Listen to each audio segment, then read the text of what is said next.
आप वन में विराजते थे, परंतु यज्ञ का विध्वंस मारीच, सुबाहु आदि राक्षस सब कर देते थे।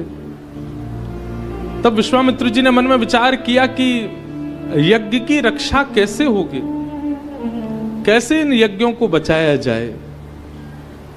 तब आपके मन में भाव आया, आपने दिव्य दृष्टि ध्यान लगा करके जब देखा, तभी आपको पता चला कि मैंने सुना है कि राजा दशरथ जी के यहां पर वेद ही रूप धारण करके ब्रह्म ही 4 रूपों में प्रकट हुआ है। यज्ञो वही विष्णु, यज्ञ विष्णु का रूप है और विष्णु ही दशरथ जी के यहां पर 4 रूप में आए हैं। जब यज्ञ की रक्षा हम नहीं कर पाएंगे तो फिर विष्णु को ही करनी पड़ेगी।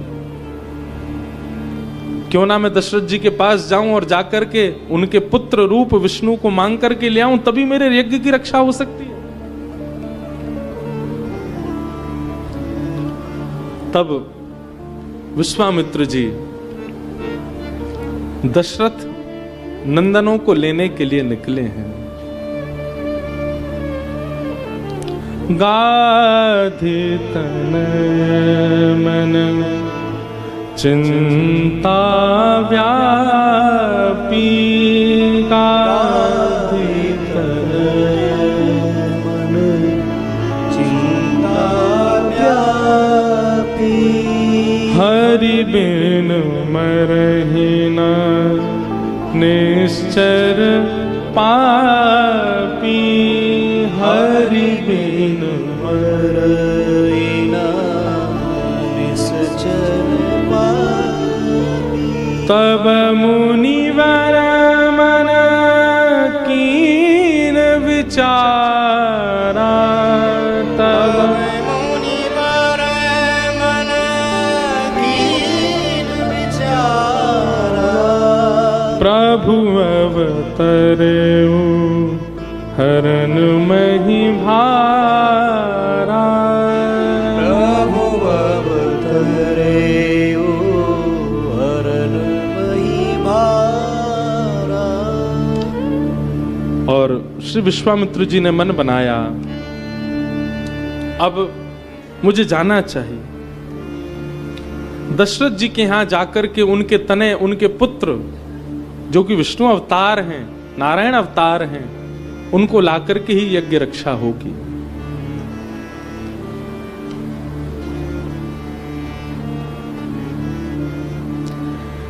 मुनि आगमन सुना जब राजा, मिलन गयो ले विप्र समाजा। मुनि आगमन सुना जब राजा, मिलन गयो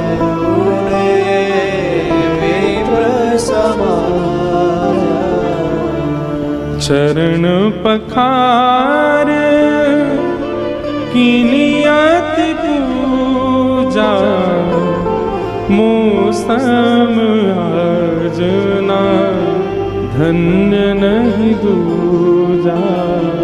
चरण पखार की नियत पूजा, मौसम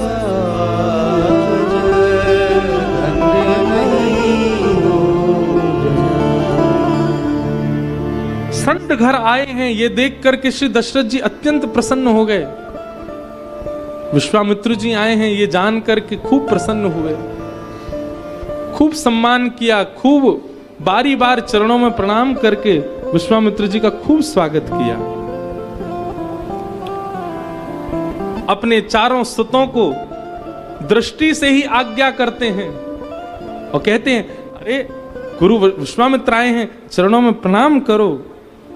पुनि चरणनी मेल सूत चारी, राम देख मुनि देह बिसारी पुनि चरण मेरे सुख चारी राम देख मुनि देह बिसारी भय मगन देखत मुख शोभा भय मगन देखत जेनु चकोर पूरन शशि लोभा जेनु चकोर पूरन शशि लोभा। चारों ने जैसे ही प्रणाम किया, राम जी को देख करके श्री विश्वामित्र जी को अलग ही अनुभूतियां हो रही हैं। देह विसारा, अपने देह की सुध बुध नहीं रही है श्री राम जी को देख करके।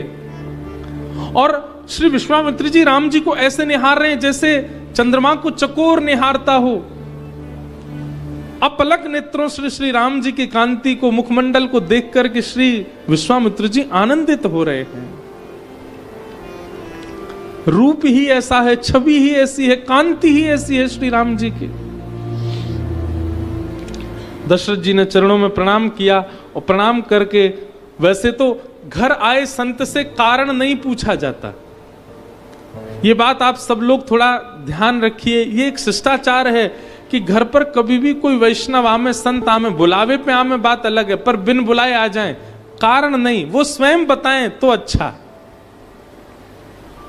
पर श्री विश्वामित्र जी के मुखमंडल पर चिंता का दर्शन हो रहा है, इसलिए दशरथ जी ने पूछा कि मुनिवर आपका मुख चिंतित लगता है, आपके आगमन का कारण जान सकता हूं? आप कैसे आए? हमारे यहां कोई सेवा हो तो आप आज्ञा करें। असुर समूह सतावहि मोहि, मैं जाचन आयो नप तोहि। अनुज समेत देहु रघुनाथा, निश्चर वध में होव सनाथा। राक्षस मुझे बहुत तंग करते हैं, मेरे यज्ञ को विध्वंस करते हैं राजन। आज मैं तुम्हारा नियम जानने के लिए आया हूं, तुम्हारा व्रत लेने के लिए आया हूं, तुम्हें परखने के लिए आया हूं कि तुम मेरे यज्ञ की रक्षा करोगे कि नहीं। दशरथ जी बोले आज्ञा करें, कैसे रक्षा करनी है? बोले तुम्हारी इच्छा से नहीं, मेरी इच्छा से यज्ञ की रक्षा हो। कैसे? अनुज समेत देव रघुनाथा। अब यहां एक बात आती है, अनुज समेत देहु रघुनाथा। अनुज के नाम से सब लोगों को लक्ष्मण जी की याद आती है, पर अगर अयोध्या में अनुज शब्द कहा जा रहा है तो तीनों आएंगे ना अनुज में।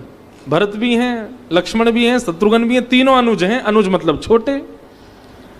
अनुज समेत देहु रघुनाथा, राम जी को अपने अनुज भाई के साथ मुझे प्रदान करो, इन्हीं के द्वारा ही निश्चरों का वध होगा, तभी मेरे कार्य की सिद्धि होगी। लेकिन जैसे ही अनुज शब्द कहा गया, ऐसा कहते हैं कि लक्ष्मण जी खड़े तो चौथे नंबर पर थे, अपने आप ही राम जी के बगल में आके हाथ पकड़ के खड़े हो गए। संत जन बताते हैं कि जब कभी भी राम जी की सेवा का कोई भाव आता है तो भरत और शत्रुघ्न मन की गति से भी तीव्र होकर के राम जी की सेवा में जाते हैं, पर भरत और शत्रुघ्न से भी तीव्रता है श्री लक्ष्मण जी की। लक्ष्मण जी पहले ही सेवा में पहुंच जाते हैं कि मतलब भरत और शत्रुघ्न भी नहीं पहुंच पाए, मेरे इस अधिकार को मुझसे कोई ले ना ले। विचार करो, भरत शत्रुघ्न इतनी तीव्रता करते हैं कि मन की गति भी धीमी पड़ जाए, पर भरत और शत्रुघ्न की तीव्रता भी फीकी पड़ जाती है लक्ष्मण जी के आगे। राम जी की सेवा मुझसे कोई छीन ना ले, ये मेरा अधिकार है। इसीलिए जब कभी भी राम जी की सेवा में अनुज शब्द आया तो लक्ष्मण जी ही आते हैं, क्योंकि भरत शत्रुघ्न जब तक मुड़ते हैं राम जी की ओर सेवा के लिए तब तक लक्ष्मण जी पहुंच जाते हैं वहां पर, इतनी चूक भी नहीं करते।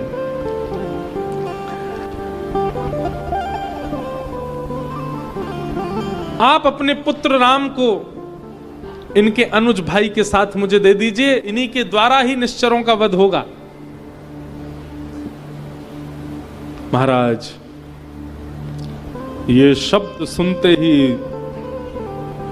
कंपायमान होने लगा दशरथ जी का अंग। सुनी राजाती अप्रिय वाणी, हृदय कंप मुख दुति कुमलानी, चौथे पन पा यहु सुत चारी, विप्र वचन नहीं कहे विचारी। दशरथ जी का हृदय कांपने लगा, मुखमंडल लाल पड़ गया, नेत्रों में अश्रु आ गए।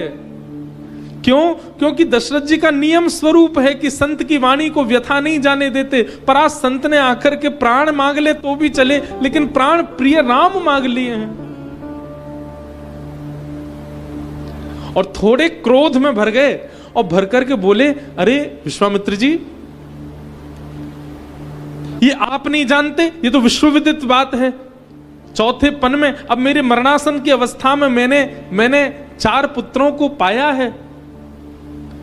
जिस अवस्था में मैं केवल उनको देख करके जीता हूं, उनके देख करके उनसे आनंदित होता हूं, आप उस अवस्था में मुझसे उनको मांग रहे हैं। अरे थोड़ा विचार करके बोलिए, थोड़ा सोच कर। अब आप कैसे सोचें? आप तो वन में रहते हैं, आपको गृहस्थाश्रम तो पता नहीं। प्राण मांग लीजिए दशरथ के, पर राघव को तो मत मांगिए, मेरे पुत्र मत मांगिए मुझसे। आप कुछ और कहेंगे, मांगहूं भूमि धेनु धन को सा, जो मांगेंगे मैं सब दुगना दुगना करके आपको दे दूंगा। सर्वस देहूं आज सहरोषा, सब कुछ आपके चरणों में निवेदित कर दूंगा। पर देह प्राण त्रे पिए कछु नाही। एक मानव का सबसे प्रिय क्या होता है? दशरथ जी की वाणी सुनिए।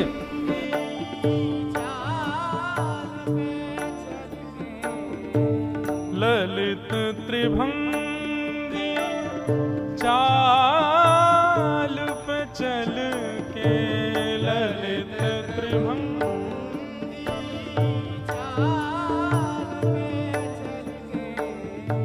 चिबुक चारु गड़ी ठट क्यों हो, चिबुक चारु गड़ी ठट क्यों, मेरो मन गिरधर छवि पे अटक क्यों, मेरो मन गिरधर छवि पे अटक क्यों, मेरो मन गिरधर छवि पे अटक क्यों।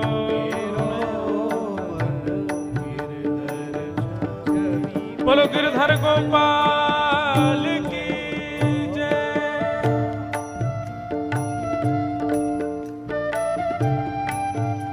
जय हो प्राणनाथ।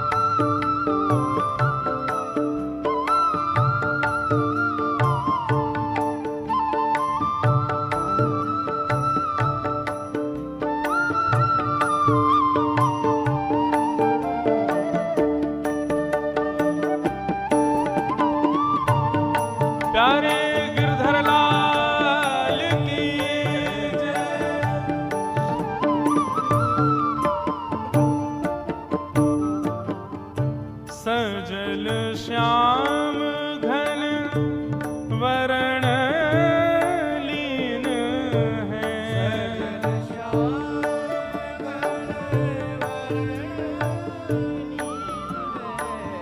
सजल श्याम घन वरण लीन है।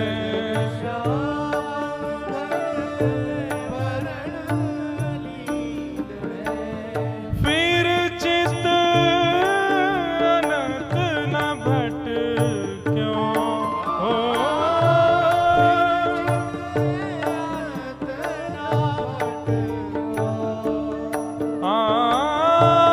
फिर चित अनंत न भट क्यों।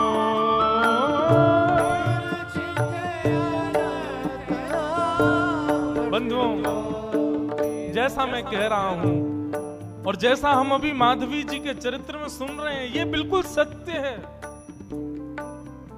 ठाकुर जी यदि चित्त में एक बार विराज गए, ठाकुर जी ने यदि हमको दृष्टि से कभी देख लिया, फिर चित्त अनंत न भटक्यो, फिर चित्त कहीं और लग ही नहीं पाएगा।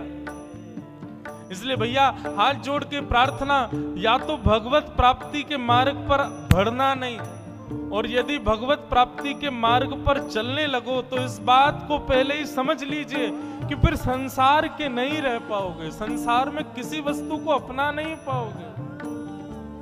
आप चाहो कि संसार भी आपका रहा आए, ठाकुर जी भी आपके रहे आए, नहीं हो पाएगा। प्रेम लक्षणा भक्ति के पथ के अनुगामी बनोगे तो एक को तो छोड़ना पड़ेगा, या तो ठाकुर जी को छोड़ो या संसार को छोड़ो। फिर चित्त अनंत न भट क्यों हो।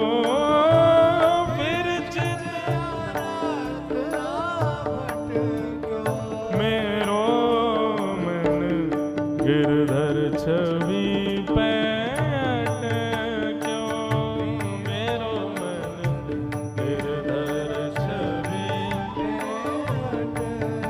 ओ मेरो मन गिरधर छवि पैठ क्यों। मेरो मन गिरधर छवि। कृष्णदास जी कहते हैं, माधवी अब पूछ रही है मैं क्या करूं।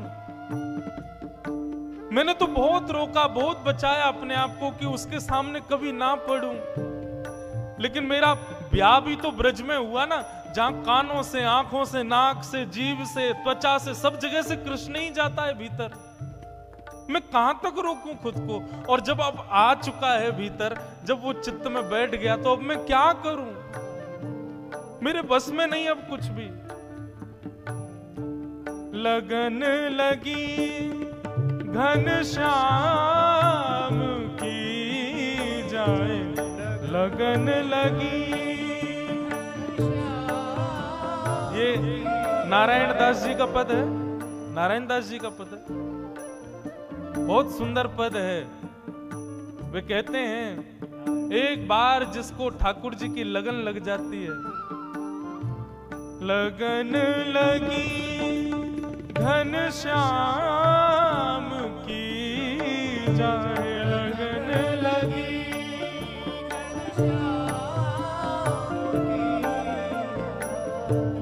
लगन लगी घनश्याम की जाए, लगन लगी।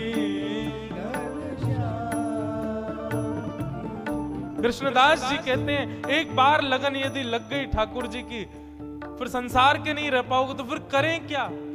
फिर क्या उपाय है। एक ही उपाय है, कृष्णदास किए प्राण